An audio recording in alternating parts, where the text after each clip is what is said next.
بعد اذکار کے اوپر پچھلے ہفتے میں کچھ باتیں آئیں، کچھ متفرق مسائل پہ بات ہوئی۔ آج کے درس میں سنتوں کے اوپر کچھ باتیں آئیں گی، اور یہی وہ بات ہے جس کے لیے ہمیں خاص طور سے کہا گیا تھا کہ اس درس کو رکھنے کی، سنتوں کی اہمیت سمجھانے کے لیے۔ سنتیں یا جن کو سنن رواتب یا سنت مؤکدہ کہتے ہیں، 5 وقتہ نمازوں کی تفصیل گزر چکی ہے، اور آپ جانتے ہیں کہ دن اور رات میں 17 رکعت نماز فرض ہے، 4 ظہر، 4 عصر، 3 مغرب، 4 عشاء، 2 فجر۔ ان کے علاوہ اور پہلے بھی باتیں آئی ہیں کہ اللہ سبحانہ وتعالیٰ کا بے پناہ احسان ہے کہ اس نے ہمارے لیے کچھ اور عبادتوں کو بھی مشروع کیا ہے۔ یہ عبادت جو ہم ادا کرتے ہیں، ہو سکتا ہے کہ ہم اس کو اس صورت پہ ادا نہ کر سکیں جو اللہ کو مطلوب ہے۔ چنانچہ صحیح حدیث آتی ہے، لیکن نبی صلی اللہ علیہ وسلم فرمایا، مسند احمد کی حدیث آتی ہے، کہا اول ما یحاسب العبد بہ یوم القیامہ الصلاۃ، سب سے پہلے بندے کی اعمال میں جس عمل کی پوچھ گچھ ہوگی وہ نماز ہے۔ ان صلحت، اگر یہ صحیح رہی، سنت کے مطابق ادا ہوئی، اللہ کے لیے خالص رہی، فقد افلح وانجح، تو وہ کامیاب و کامران ہو گیا۔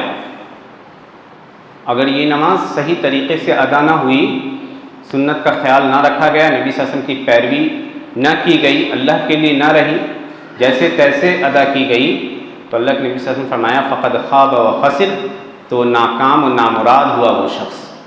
اس کے بعد اللہ سبحانہ تعالیٰ اپنے بندے کے لیے کہے گا، انظروا، دیکھو کیا میرے اس بندے کے لیے کچھ نوافل ہیں، یعنی فرض میں کمی ہے، تو دیکھا جائے گا کہ کیا کچھ نفل اس نے پڑھ رکھی ہے جس کے ذریعے فرض کی کمیوں کو دور کیا جا سکے۔ فرض میں یا فرائض میں جو کمی واقع ہوئی ہے، اس کی تلافی نوافل کے ذریعے ہوگی۔ آپ نے اس کو اس صورت پہ ادا نہ کیا فرض نماز کو جیسے اللہ کو مطلوب ہے، تو یہ جو نوافل ہے، سنتیں ہیں، وہ اس کی بھرپائی کرے گی، اور یہ اللہ سے قریب ہونے کا بہترین ذریعہ ہے۔ اللہ سبحانہ تعالیٰ، مشہور حدیث ہے، حدیث قدسی جس کو کہتے ہیں، اللہ سبحانہ تعالیٰ کہتا ہے، لا یزال عبدی یتقرب الی بالنوافل، میرا بندہ مجھ سے برابر مجھ سے قریب ہونے کی کوشش کرتا رہتا ہے، یہاں تک کہ میں اس سے محبت کرنے لگتا ہوں، اور جب میں اس سے محبت کرتا ہوں تو اس کا کان بن جاتا ہوں جس سے وہ سنتا ہے، اور اس کی آنکھ بن جاتا ہوں جس سے وہ دیکھتا ہے۔ اگر وہ مجھ سے پکارتا ہے تو میں اس کی پکار کا جواب دیتا ہوں، مجھ سے مانگتا ہے تو میں اسے دیتا ہوں، مجھ سے بخشش چاہتا ہے تو میں اسے معاف کر دیتا ہوں، مجھ سے پناہ چاہتا ہے تو میں اسے پناہ دیتا ہوں۔ تو گویا یہ نوافل جو ہے اللہ سے قربت کا ذریعہ، اللہ سے قریب کرنے کا ذریعہ۔ کتنی رکعات ہیں سنتوں کی؟ تو 12 رکعتیں ہیں، جو صبح دن اور رات میں کہہ دیجئے، جن کو اللہ کے نبی صلی اللہ علیہ وسلم نے جن کے اوپر مداومت بڑھتی ہے، ہمیشہ ان سنتوں کو آپ نے پڑھا۔ 12 رکعتوں کی تفصیل کیا ہے؟ تو 4 رکعت ظہر سے پہلے، 2 رکعت ظہر کے بعد، 4 رکعت ظہر سے پہلے، 2 رکعت ظہر کے بعد۔ عصر سے پہلے مستحب ہے، سنت مؤکدہ نہیں ہے، وہ سنت جس پہ زور دیا گیا ہے، بات آئے گی کچھ دیر بعد کہ مؤکدہ کیا ہوتا ہے، واجب کیا ہوتا ہے۔ کہا جس پہ زور دیا گیا ہے وہ سنت، عصر سے پہلے کوئی سنت نہیں ہے، مؤکدات میں سے مستحب ہے، یعنی انسان اگر وقت اس کو ملتا ہے تو اسے چاہیے کہ 4 رکعت پڑھے۔ چنانچہ حضرت علی بن ابی طالب رضی اللہ عنہ کی حدیث آتی ہے، ابو داؤد میں، ترمذی میں حسن درجے تک کی حدیث ہے، نبی صلی اللہ علیہ وسلم فرمایا، رحم اللہ عبدا صلی 4 قبل العصر، اللہ اس شخص پر رحم کرے جو عصر سے پہلے 4 رکعت پڑھتا ہے، جو عصر سے پہلے 4 رکعت پڑھتا ہے۔ تو ضروری تو نہیں ہے جس کو آپ کہہ دیجئے، لیکن بہرحال مستحب ہے، افضل ہے۔ مغرب سے پہلے کیا سنت ہے؟ تو 2 رکعت پڑھ سکتے ہیں، یہ بھی مستحب ہے، ضروری نہیں۔ اللہ کے نبی صلی اللہ علیہ وسلم فرمایا، عبداللہ بن مغفل کی روایت ترمذی میں ہے، صلو قبل المغرب، صلو قبل المغرب، صلو قبل المغرب لمن شاء۔ تین مرتبہ آپ نے کہا کہ مغرب سے پہلے 2 رکعت پڑھو، مغرب سے پہلے پڑھو، مغرب سے پہلے پڑھو، آخر میں کہا جو چاہے۔ تو اس کا مطلب ہے کہ مغرب کے وقت میں تھوڑی کشادگی ہے، مغرب کے وقت میں تھوڑی کشادگی ہے، تو مغرب سے پہلے 2 رکعت پڑھ سکتے ہیں، صحابہ نے پڑھا، اور اللہ کے نبی کا یہ حکم بھی ہے، گرچہ یہ استحباب کے درجے میں ہے، افضل ہے۔ مغرب کے بعد 2 رکعت یہ سنت موقدہ میں سے ہے، تو گویا آپ کو ظہر سے پہلے 4، ظہر کے بعد 2، اور سنت موقدہ 2 مغرب کے بعد، تو 8 ہو گیا۔ اب اس کے بعد عشاء سے پہلے پھر مستحب ہے، ضروری نہیں ہے، عشاء کے بعد 2 ضروری ہے، تو 10، اور فجر سے پہلے 2، جس کو کہا گیا دنیا آخر دنیا اور معافی ہے سب سے افضل ہے، سب سے افضل جو ہے سنتوں میں وہ سنت صبح کی 2 رکعت کی۔ بہرحال یہ تفصیلات ہیں سنت موقدہ جس کو آپ کہتے ہیں، جن کے اوپر نبی صلی اللہ علیہ وسلم نے ہمیشہ مداومت برتی ہے۔ اللہ کے نبی صلی اللہ علیہ وسلم فرمایا، ام حبیبہ کہتی ہیں ابو داؤد کے اندر، کہ جس نے ان سنتوں کے اوپر پابندی برتی، اللہ اس کو جہنم کے اوپر حرام کر دیا ہے کہ یہ جہنم میں داخل ہے، تو ایسا بندہ جہنم میں نہیں داخل ہو۔ کہا ام حبیبہ نے کہ نبی صلی اللہ علیہ وسلم فرمایا کہ جس نے ان 12 رکعتوں کے اوپر پابندی برتی، اللہ نے اس کے لیے ان 12 رکعتوں کے عوض جنت لکھ دی۔ عشاء کے بعد 2 رکعت کے بعد وطر کا معاملہ آتا ہے، وطر، اور وطر کا مطلب ہوتا ہے جیسے آڈ ایون کہتے ہیں، ایک طاق ہوتا ہے، ایک جفت ہوتا ہے، جوڑا کو جفت کہتے ہیں، اور جو طاق ہوتا ہے اس کو، جو اکیلا ہے اس کو طاق کہتے ہیں۔ تو 1، 3، 5، 7، 9، 11 یہ طاق عدد کہلاتے ہیں۔ وطر کتنا پڑھنا ہے یا وطر کیا ہے؟ تو یہ وطر جو ہے آپ کے رات کی نمازوں کے لیے ایک طرح سے مہر کی حیثیت رکھتا ہے، اور پابندی برتی ہے اللہ کے نبی صلی اللہ علیہ وسلم نے۔ اسی لیے آپ نے فرمایا کہ جس کو یہ امید ہو کہ رات کے آخری حصے میں جگ سکتا ہے، اسے چاہیے کہ وطر کو آخری حصے میں رکھے، کیونکہ رات کے آخری حصے کی نماز افضل ہے، اور جسے ڈر ہو کہ نہ اٹھ سکے گا تو اسے چاہیے کہ شروع میں پڑھ لے۔ حضرت ابو بکر کہتے تھے کہ میں تو اول رات میں پڑھ لیتا ہوں، اور بعض صحابہ سے ثابت ہے کہ وہ آخر رات میں اس کو رکھا کرتے تھے، کیونکہ ان کو اٹھنے میں آسانی ہوا کرتی تھی۔ کتنی رکعت پڑھنی ہے بڑا مسئلہ ہے، اکثر ہمارے یہاں بچے یا نوجوان 1 رکعت پڑھ کے نکل دیتے ہیں، بلکہ وہ تو سنت بھی نہیں پڑھتے ہیں عشاء کی۔ یہ غلط ہے، پابندی کر لینا کسی ایک سنت کو، یہ غلط ہے، یاد رکھیے۔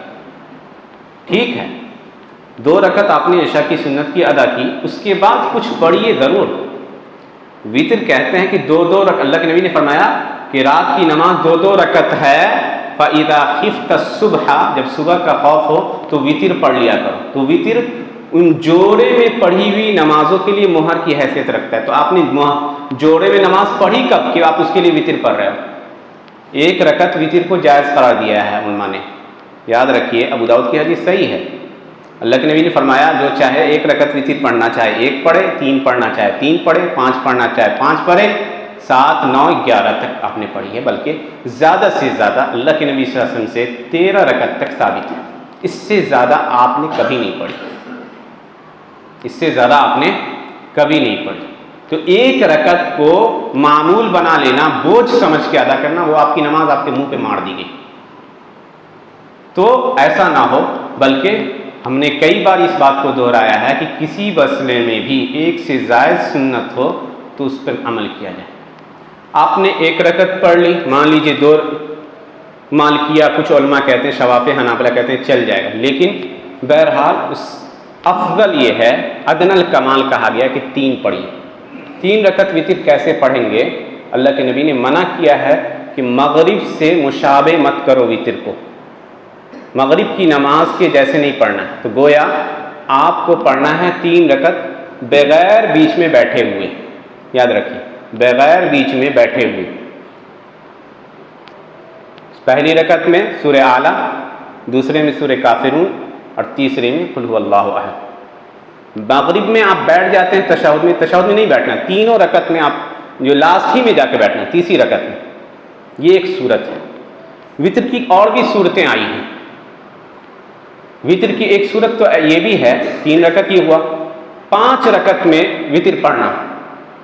حضرت عائشہ کہتی ہے مسلم شریف کے اندر کہ نبی صلی اللہ علیہ وسلم رات میں 11 رکعت نماز پڑھتے تھے اور ان میں سے 5 رکعت وطر پڑھا کرتے تھے، لا یجلس فی شیء الا فی آخرها، آخر میں بیٹھتے تھے۔ تو 5 رکعت اگر وطر میں، مان لیے 11 رکعت آپ نے نماز پڑھی، کیونکہ رات کی نماز جو ہم لوگ تراویح میں پڑھتے ہیں 11 ہی ہے، اللہ کے نبی صلی اللہ علیہ وسلم کی یہی سنت رہی ہے۔ بخاری شریف کے اندر حضرت عائشہ کی وہ حدیث آتی ہے جب ان سے ابو سلمہ نے پوچھا تھا کہ اللہ کے نبی کی رات کی نمازوں کے بارے میں بتائیے، رمضان میں یا رمضان کے علاوہ، تو انہوں نے کہا تھا کہ نبی صلی اللہ علیہ وسلم ما کان یزید فی رمضان ولا فی غیرہ علی 11 رکعہ، 11 رکعت سے زیادہ اللہ کے نبی نہیں پڑھا کرتے تھے۔ ٹھیک ہے، 4 رکعت پڑھتے پھر رکتے تھے، دعائیں کرتے، استغفار کرتے، کچھ دیر وقفہ کرتے، پھر 4 رکعت پڑھتے اور پھر 3 رکعت وطر پڑھ لیا کرتے۔ لیکن کوئی اگر 5 رکعت وطر پڑھنا چاہتا ہے تو کیسے پڑھے گا؟ تو اس کی صورت یہ ہے کہ اگر آپ 11 رکعت پڑھنے کا ارادہ کیا ہے تو 2 کر کے آپ نے 6 رکعت ادا کر لی۔ اب آپ وطر کی نیت سے اٹھ رہے ہیں تو آپ کو 5 رکعت کنٹینیو ادا کرنی ہے بغیر بیٹھے ہوئے، آپ کو بیٹھنا ہے جا کے 5ویں میں۔ اسی طرح اگر 7 کرنا چاہتے ہیں تو لاسٹ میں، ہاں 9 کرنا چاہتے ہیں، 9 رکعت وطر پڑھنا چاہتے ہیں تو 8ویں رکعت میں جا کے بیٹھیے، پھر اٹھیے، پھر وطر پڑھتے ہوئے جو ہے یہ جو لاسٹ رکعت ہے آپ کی، لاسٹ میں تشہد کرتے ہوئے سلام پھیر دیجیے۔ تو 9 رکعت میں اخیر میں 8ویں رکعت میں بیٹھنا ہے۔ کبھی کبھی اس سنت پہ جو لوگ حافظ ہیں ان کے لیے آسانی ہے، عام لوگوں کے لیے مشکل ہے۔ بہرحال یہ وطر ہے۔ وطر میں ایک چیز اور ہے، قنوت۔ کیا وطر میں قنوت پڑھنا ضروری ہے؟ قنوت جو اللہم اہدنی فیمن ہدیت وعافنی فیمن عافیت، یہ دعا پڑھتے ہیں، یاد رکھیے یہ ضروری نہیں ہے، یہ ضروری نہیں ہے۔ بغیر قنوت کے بھی وطر آپ کا ہو جائے گا۔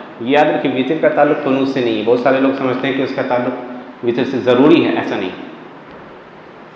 دعا جو ہم پڑھتے ہیں اللہم اہدنی، اے اللہ جن لوگوں کو تو نے ہدایت دی ان میں مجھے بھی شامل کر لے، وعافنی فیمن عافیت، جن لوگوں کو تو نے عافیت سے رکھا ہے، ہر پریشانیوں سے محفوظ رکھا ہے اس میں مجھے بھی رکھ دے، وتولنی فیمن تولیت، جنہیں تو نے اپنا دوست بنایا ہے مجھے بھی بنا لے ان میں، وبارک لی فیما اعطیت، جو تو نے مجھے دیا ہے اس میں برکتیں عطا کر، اور وقینی شر ما قضیت، اور جو تو نے میرے لیے برا فیصلہ کر رکھا ہے، تقدیر میں جو فیصلہ تیرا میرے حق میں برا ہے، ہو سکتا ہے کہ بعد میں اس کے لیے اس کے اندر کوئی حکمت ہو، اس کے شر سے مجھے بچا۔ فإنک تقضی ولا یقضی علیک، کیونکہ تو ہی فیصلہ کرنے والا ہے، تیرے خلاف کوئی فیصلہ نہیں کیا جا سکتا۔ ولا یعز من عادیت، جو تیرا دشمن ہے وہ عزیز غالب نہیں ہو سکتا، جو تیرا دوست ہے یا جس کو تو اپنا دوست بنا لے وہ ذلیل نہیں ہو سکتا۔ لا منجا منک الا الیک، رب تبارک ربنا و تعالی، اے ہمارے رب تو بابرکت ہے اور بلند ہے، لا منجا منک الا الیک، تیرے علاوہ نجات کی کوئی جگہ نہیں۔ یہ اذکار یا یہ کہ یہ دعا ثابت ہے جو آپ کو دعاؤں کی کتاب میں مل جائے گی۔ کیا ہاتھ اٹھانا ہے؟ یہ ایک مسئلہ آتا ہے، اور ہاتھ اٹھانا ہے قنوت میں تو کب اٹھانا ہے؟ تو دونوں صورت جائز ہے، چاہیں تو وطر سے رکوع سے پہلے ہاتھ اٹھا سکتے ہیں، اور چاہیں تو رکوع کے بعد، اور ہاتھ اٹھانا حضرت عمر بن خطاب سے صحیح سند سے بحقی کے اندر ثابت ہے، اور ہاتھ اٹھا کے دعا کر سکتے ہیں۔ ایک دعا ہم لوگ مانگتے ہیں کسی پریشانی کے وقت، جیسے NRC میں ہم لوگوں نے مانگا تھا، وہ بھی قنوت کہلاتا ہے، لیکن وہ قنوت نازلہ کہلاتا ہے۔ قنوت نازلہ مصیبت کے وقت کو دفع کرنے کے لیے، یا کسی چیز کا خوف ہے آپ کو تو اس خوف کو دور کرنے کے لیے اللہ سے التجائیں کی جاتی ہیں، اس کے لیے کوئی خاص دعا نہیں۔ جس طرح کی مصیبت ہوگی اس کے لیے آپ نے عربی الفاظ جو لوگ جانتے ہیں وہ اپنے الفاظ میں دعا کرتے ہیں۔ تو بہرحال یہ مسائل تھے وطر اور سنتوں کے۔ اسی طرح کچھ مسائل اور بھی ہیں جس کا تعلق نماز سے ہے۔ نماز میں، اور مجھ سے کسی نے کہا تھا، اہم پہلو ہے، میں چاہتا ہوں کہ اس کے اوپر توجہ ہو، کہ تقریباً سال بھر پہلے ایک شخص آیا میرے پاس اور اس نے کہا، اور یہ ہم ذمہ داروں سے کہنا چاہتے ہیں، کہا کہ میں مسجد میں گیا تو مجھ سے کسی نے کہا کہ تمہارے والد کو کبھی توفیق نہ ہوئی نماز کی، تم کیسے آ گئے مسجد؟ بڑا اہم مسئلہ ہے۔ کسی نے کہا کہ تمہارے والد کو توفیق نہیں ہوئی تو تم کیسے آ گئے؟ یاد رکھیے کہ ہم سب کے اندر کمزوریاں، کوئی ایسا نہیں ہے جو کامل ہے، اللہ کے نبی کے علاوہ کوئی نہیں تھا۔ اور دوسری چیز، ہدایت کے ہر لمحہ ہم محتاج ہیں۔ یہ دل جو ہے نا اللہ کے دو انگلیوں کے درمیان ہے، تشبیہ نہیں ہونی چاہیے۔ اللہ کے نبی صلی اللہ علیہ وسلم نے فرمایا کہ انسان کا دل اللہ کی دو انگلیوں کے، رحمان کی دو انگلیوں کے درمیان ہے، جیسے چاہتا پلٹتا رہتا ہے۔ نبی صلی اللہ علیہ وسلم دعا کرتے تھے کہ اے دلوں کے الٹنے پلٹنے والے، میرے دل کو اسلام پر، دین پر ثابت رکھ۔ اے دلوں کو پھیرنے والے، میرے دل کو اپنی طاعت کی طرف پھیر دے۔ تو دل کج ہو سکتا ہے، دل کجی کا شکار ہو سکتا ہے، اور وہ شخص بڑا بد نصیب ہے جس کو اپنی عبادت پر غرور اور گھمنڈ ہو۔ یاد رکھیے، عبادت کا مطلب ہی ہے ذلت، اپنے آپ کو کم تر نگاہوں سے دیکھنا۔ بندہ وہی ہے، عربی میں بندہ اسی کو کہتے ہیں جو اپنے آپ کو جھکا دے۔ تو کبھی ایسا نہ ہو کہ آپ کے ایٹیچیوڈ سے، آپ کی گفتگو سے، آپ کی حرکات و سکنات سے کسی ایسے شخص کو تکلیف ہو جو ہو سکتا ہے اللہ نے آج ہدایت دی۔ گمراہ کوئی بھی ہو سکتا ہے، نعوذ باللہ۔ بلکہ ایک ایسے عالم کا واقعہ میں سنا دوں جن کی علماء حرمین نے تعریف کی تھی۔ سعودی عرب کے مشہور ترین عالم گزرے ہیں عبداللہ القسیمی، جس شخص کا اختتام ہمارے لیے عبرت کا سامان رکھتا ہے۔ ہندوستان میں آیا تھا، سید نذیر حسین محدث دہلوی کے شاگردوں سے اس نے علم حاصل کیا۔ اس زمانے میں عیسائیوں نے اسلام کے خلاف کتاب لکھی اور اس کتاب کا اس نے جواب دیا تھا، اتنا شاندار جواب کہ علماء وقت نے زمانے کے اس کی شان میں نظمیں لکھی تھیں۔ ایک عیسائی پادری سے اس کی گفتگو ہوئی اور وہ گمراہ ہو گیا۔ گمراہ ہی نہیں ہوا، اسلام کے خلاف اس نے کتاب لکھی، ہذہ الاغلال۔ شیخ عبد الرحمن ناصر سعدی یا سعدی، شیخ ابن عثیمین کے استاد ہیں، ان کے زمانے میں تھا وہ شخص، اور اس شخص کی موت کفر پہ ہوئی۔ ایک بڑا عالم اس زمانے کا، جو سعودی عرب میں جس کی طرف اشارہ کیا جاتا تھا کہ اس دور کا سب سے بڑا عالم ہے، تو عبداللہ القسیمی کا نام لیا جاتا ہے۔ بخاری شریف کی ایسی شرح ایک لکھی ہے اس نے کہ ویسی شرح پوری امت کی تاریخ میں کسی نے نہیں لکھی۔ تو ہدایت اللہ کی نعمت ہے، اس کو یہ مت سمجھیے کہ ہمارا جب ہم چاہیں یا ہمارے اختیار میں۔ اسی لیے حضرت ابوبکر کے بارے میں آتا ہے کہ وہ مغرب کی نماز میں اکثر ایک آیت پڑھتے تھے، اور وہ آیت ہے سورہ آل عمران کی، ربنا لا تزغ قلوبنا بعد اذ ہدیتنا، اے ہمارے پروردگار ہدایت کے بعد ہمارے دلوں کو کج نہ کر دے، گمراہ نہ کر دے۔ تو ہدایت اور گمراہی یہ اللہ کے ہاتھ میں، انک لا تہدی من احببت، جس کو آپ چاہیں ہدایت نہیں دے سکتے، لیکن جسے اللہ چاہتا ہے ہدایت دے دیتا ہے۔ اور یاد رکھیں، خوفناک ترین حدیث جس میں ہم سب کو غور کرنا چاہیے، نبی صلی اللہ علیہ وسلم نے فرمایا، مسلم شریف کی حدیث ہے، ان الرجل لیعمل بعمل اہل الجنہ، کہ ایک انسان ہے جنتیوں والا عمل کرتا رہتا ہے یہاں تک کہ جنت اور اس کے بیچ بس چند ہاتھوں کا فاصلہ رہ جاتا ہے، ایک ہاتھ کہہ دیجیے، فیسبق علیہ الکتاب، تو اس کا نامہ اعمال یا اس کی تقدیر اس پہ غالب آتی ہے، تو اخیر وقت میں نعوذ باللہ وہ جہنمیوں والا کام کرتے کرتے جہنم میں چلا جاتا ہے۔ اور ایک شخص ہے جو پوری زندگی جہنمیوں والا کام کرتا ہے، لیعمل بعمل اہل النار حتی لم یبق بینہ وبینہا الا ذراع فیسبق علیہ الکتاب، یہاں تک کہ اس کے اور جہنم کے درمیان ایک ہاتھ کی مسافت رہ جاتی ہے تو اس کی تقدیر غالب آ جاتی ہے اور وہ جنتیوں والا عمل کرتے کرتے جنت میں چلا جاتا ہے۔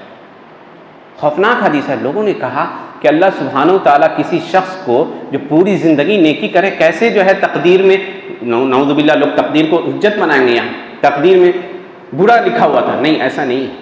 شیخ ابن عثیمین نے بڑی اچھی بات لکھی، کہا کہ جو شخص جنتیوں والا عمل کر رہا تھا وہ لوگوں کو دکھانے کے لیے کر رہا تھا۔ یاد رکھیے، لوگوں کو دکھانے کے لیے، لوگوں کو لگتا تھا کہ جنتی ہے، ریاکاری تھی، دکھاوا تھا۔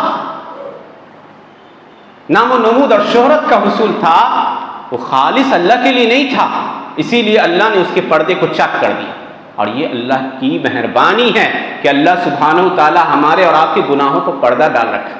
امام احمد کہتے تھے کہ اگر اللہ اس پردے کو ہٹا لے تو ہم رسوا ہو جائیں۔